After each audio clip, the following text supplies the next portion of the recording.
Hello everybody, I am Henri Prade and I'm going to present you a joint work with Didier Dubois entitled From Possibilistic Rule-Based System to Machine Learning. I will start with some motivation. Nowadays, many people tend to oppose machine learning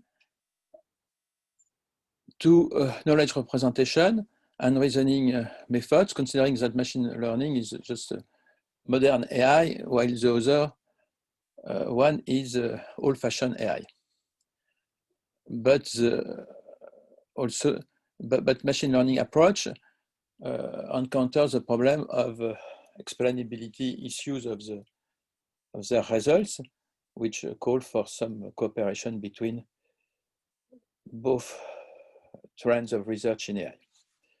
In this talk, I am considering the setting of possibility theory as a setting for handling both knowledge representation and reasoning on the one hand and machine learning on the other hand.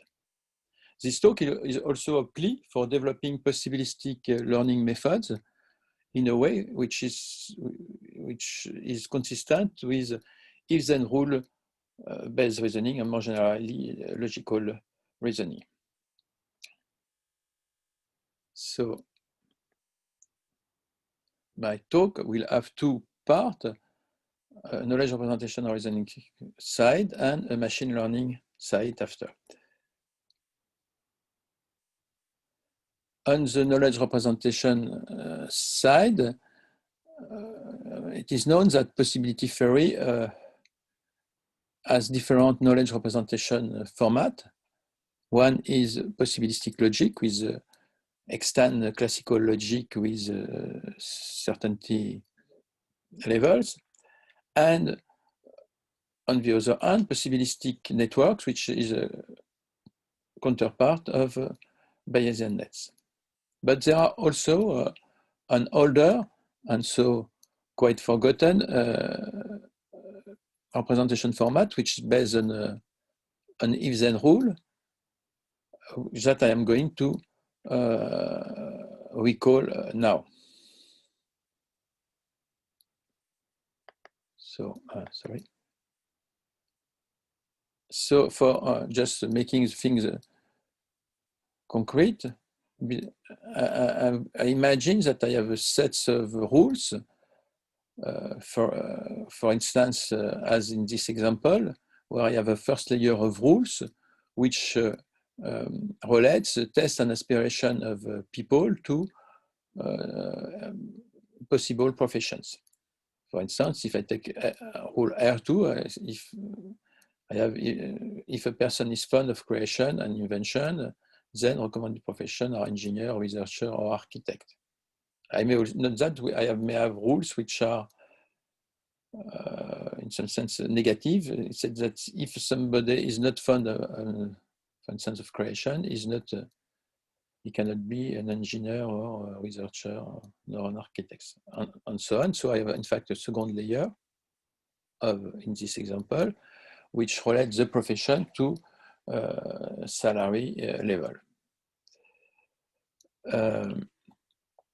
So I start with if-then root in the usual format. If P1 and Pn then Q, and Pi stands for some statements pertaining to attribute AI applied to item X, which should be, if the condition is satisfied, in some subset Pi.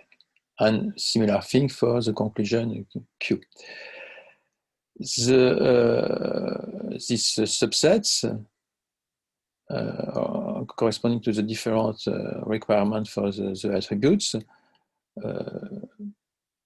have attribute domain. For instance, we have the attribute domain for the rules in of the first layers, and these rules are applied to these rules are applied to base of facts which are pertaining to the considered item, and then These facts are described in terms also of attributes. Here there are 4 attributes. For simplicity, I assume that these attributes are yes or no attributes. So it means, for instance, the person like or not to meet people, is fond of creation or not, and so on. Then, now I am going to represent the information about this attribute and item X in terms of possibility distributions, which is a mapping in some linearly ordered scale, like 0, 1, but not necessarily the whole interval 0, 1. And then I will be in position to evaluate the elementary condition of the rule pi by computing two degrees, the possibility that the pi is true and the possibility that it is false. And the possibility of being false is related by duality to the necessity of degree of being true, as it is shown by this equality. And these pairs will be normalized in the sense that one of the two numbers at least is equal to 1 as soon as the possibility distribution we are using for representing information are normalized, which is assumed here because in fact it expresses the consistency of the information by saying that at least one value for each attribute, each item is fully possible. Then I have to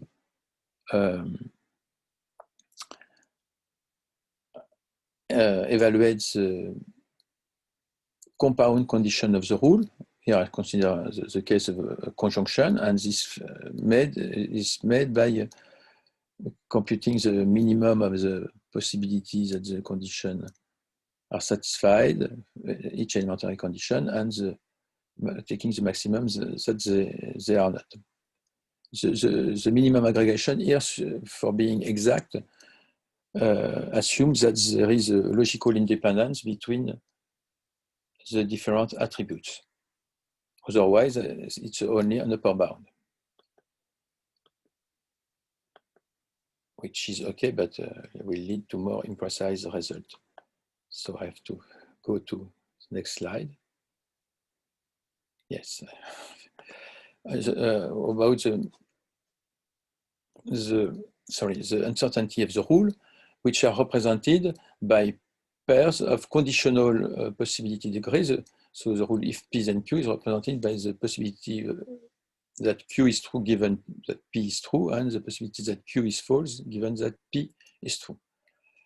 So it's again normalized pairs, and so I have a pair for the context P, and the context and for the context not P, another pair. So it makes 4 numbers which correspond, that I can put under a matrix form as here. And so a simple rule if P then Q with certainty 1 minus R is represented by this matrix. While if I have both a rule if P then Q and a rule if not P then Q, then not Q, sorry, I will have a matrix like that. So let's go to the next slide, which is about the propagation, where I am combining the uncertainty of the satisfaction of the conditional part of the rule with the uncertainty of the rule itself, and I get the uncertainty of the conclusion, again under the form of the possibility that the conclusion is true and the conclusion and the possibility that it is false, and it's performed by a max-min matrix product. If I am in a qualitative setting where the conditioning is based on the minimum, if it is based on the product, I will have a max product matrix product. Then, so what is interesting is that due to the normalization I assume on the possibility distribution and the matrix representing the uncertainty of the rule, then this matrix max-min matrix product in the qualitative case collapse into a simple maximum of two vectors, one pertaining to the uncertainty of the rule and the other the uncertainty of the satisfaction of the condition part of the rule. Then the conclusion of the rule is obtained under as sorry hidden by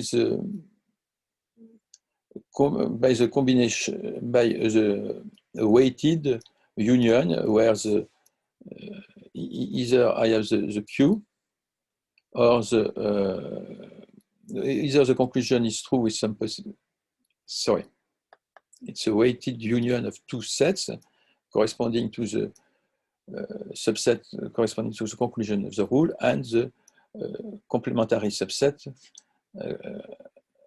both subsets being weighted by the possibility that the conclusion is true and the conclusion that it is false. Now, the last step, as in expert system, I would say, is to combine parallel rules, the conclusion of parallel rules. So if I have two parallel rules, one concluding on Q1 with some certainty and the other on Q2, Q1 and Q2, then it induces these two subsets and their complement induce a partition of the attribute domain pertaining to the conclusion of these parallel rules. And then I have again a union of disjoint sets, here 4 disjoint sets, which are weighted by the weight that I compute for the conclusion of rule 1 and rule 2. For instance, in my example, I have not 2 rules, but 3 rules, because I just count for one the rule R2 and R'2, which pertain to the same attributes. And then what is interesting, for the detail of the example, you can see the paper, but what is interesting is the fact that altogether the treatment amount to perform a min-max product where we have a big matrix which is where you have the uncertainty degree pertaining to rule 1, to rule 2, and to rule 3, together with the uncertainty of the satisfaction of the condition of rule 1, of rule 2, and rule 3. So you have a min-max product, and in fact, you see that it's not special to the example, it's general. Each layer of parallel rule corresponds to a min-max matrix product. And if I have a cascade, as in my example, I have 2 layers, if I have a cascade of parallel rules, then I will have a cascade of matrix products, and this cascade will define an input-output nonlinear function which has some structural and computational resemblance with a min-max multiple layer neural nets. And it is also worth mentioning that this matrix calculus, which was proposed a long time ago, was proposed for explanation purposes, because we, by leaving some of the degree in the matrix uninstantiated, you can see the impact of these degrees on the result. As I say, there are other representation format in possibility theory, and this input function-based view can also be put in a possibilistic logic format. You see the detail in the paper, which will be equivalent to the rule-based view up to the fact that rules are oriented from condition to conclusion, while possibilistic logic formulas are not. And you can also transform it in a possibilistic logic representation in a possibilistic Bayesian network, both in the case of mean-based and product-based conditioning. But the difference of the rule-based view is that you are not using a chain rule for representing for computing the joint distribution. So now it's time to go to the learning side of the talk. Donc, if you think of our example, again, we may imagine that we have a Boolean table where people are described in terms of their aspiration, in terms of their profession, and in terms of their salary. But so from such a table, how it is possible to get a possibility distribution, how it is possible to get certainty level associated to the rule, because it's obvious that the rule of my motivating example are all provided with some uncertainty. And in fact, we have two, roughly speaking, we have two types of approach. One which exploit directly histograms, and another which acknowledge the fact that when we have imprecise data, we are naturally led to some representation setting like possibility theory. Then let's start with probability histogram. And so I imagine that I have some universe with some probability distribution in the finite case, and there are two basic transformations which are based on completely different rationale, which can transform a probability distribution into a possibility distribution.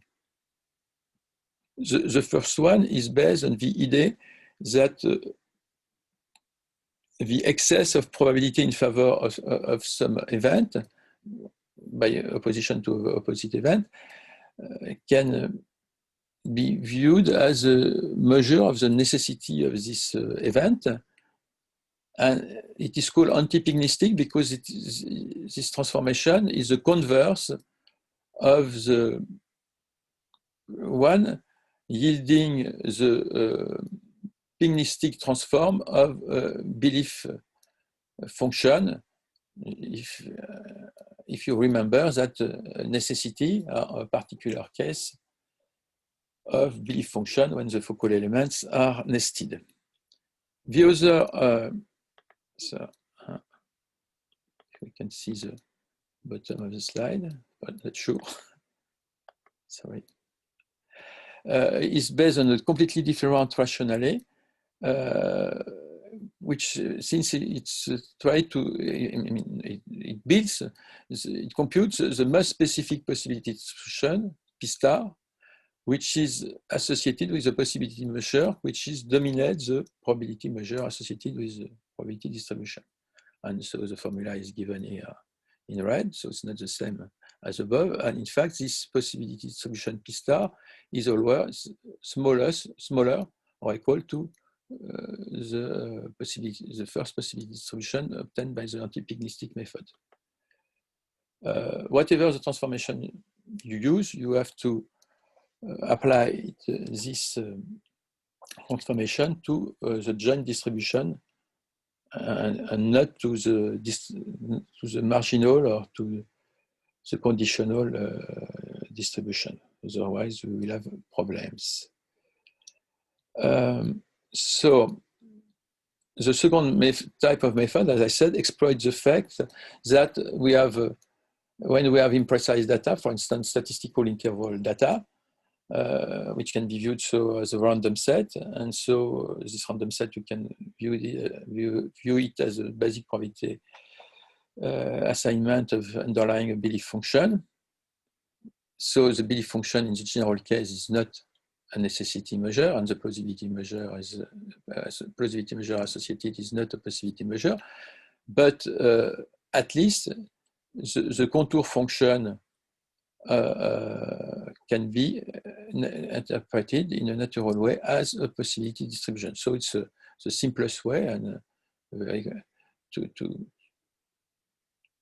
to get some meaningful possibility distribution from imprecise information. There are more sophisticated ways that are where the references are detailed in the paper, where you try to build a nested approximation of your random sets. One thing which is quite worth mentioning is that the following result in red, that the least informative belief function having a given pygnistic probability transform is unique and is consonant. So it's a necessity measure. And it is precisely the necessity measure which is underlying the anti-pygnistic transformation that I mentioned before. So now for finishing a brief survey of different lines of works in possibilistic learning. I will start by reviewing the last three very briefly before saying a bit more about the learning of default rules. So let's move. Yes. So first, possibilistic classifiers. They are based on a quantitative counterpart of Bayes' rule, and you will find a reference to this work in the paper. The learning of possibilistic network, which was pioneered by the research group of Rudolf Kruse in the 90s, now relies on two types of approach, where the possibilistic network are get from data, either by using the probabilistic transform that I mentioned, or using the contour function.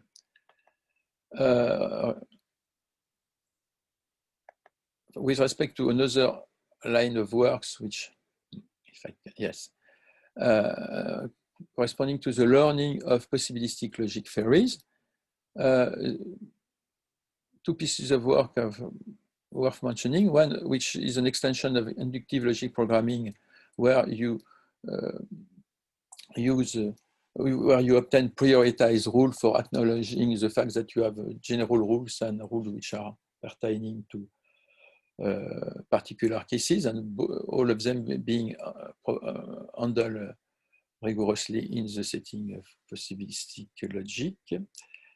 Another line is another interesting piece of work exploits the fact that Markov logic, which is often used in machine learning, can be translated exactly into a possibilistic logic format. There are also works on where you use possibility theory for the learning decision tree, but I think I am a bit out of time, so I go to you can see the paper, and I go to the conclusion, if I can have the slide. No, not the conclusion. So I say two words, sorry, before, about the learning of default rules, which can be done through the fact that default rules are both possibilistic semantics in terms of saying that possibility of P and Q is strictly greater than possibility and not Q if we have a rule if P is then generally Q. But you have similar inequality with probability, and it will be equivalent if we restrict the probability to being big stepped probability, which is a very strong condition here. And then extracting rules, the default rule from a Boolean table amount to cluster lines in the table for obtaining big stepped probability distributions that you can translate into default rules. now the concluding remarks. So I've emphasized that there is some work on possibilistic learning, but still scattered and pertaining to different issues. I have also shown that the possibilistic if-then rule system lead to a min-max matrix composition, which looks like neural nets which can be exploited from a machine learning point of view. Two other things I want to mention about the link between possibility theory and machine learning. There is a possibilistic extension of version space, the version space approach, which enables to cope with outliers, and quite different work about Sugeno integral, which are aggregation function, as you know, and which are equivalent to rules, selection rule or rejection rule with threshold. And this can be encoded in possibilistic logic as well. And their learning correspond also to another extension of the version space approach. Now the last summary slide. So I have defended an overview of possibility theory, emphasizing its representation power, and insisting on the fact that there are different types of representations and that we can go from one to another without losing information. You have the capacity of representing different basic type of rule, which are used by humans in a natural way, such as default rules, rules with some uncertainty, or selection or rejection rule. We have also imprecise discuss how possibility distribution can be obtained either from imprecise data or from probability possibility transformation. And we have said there are interesting lines of research in possibilistic learning, even they are still scattered. So all these things, and this will be my last conclusion, if we can see it, is that this call for a larger use of possibility theory jointly in knowledge representation and machine learning.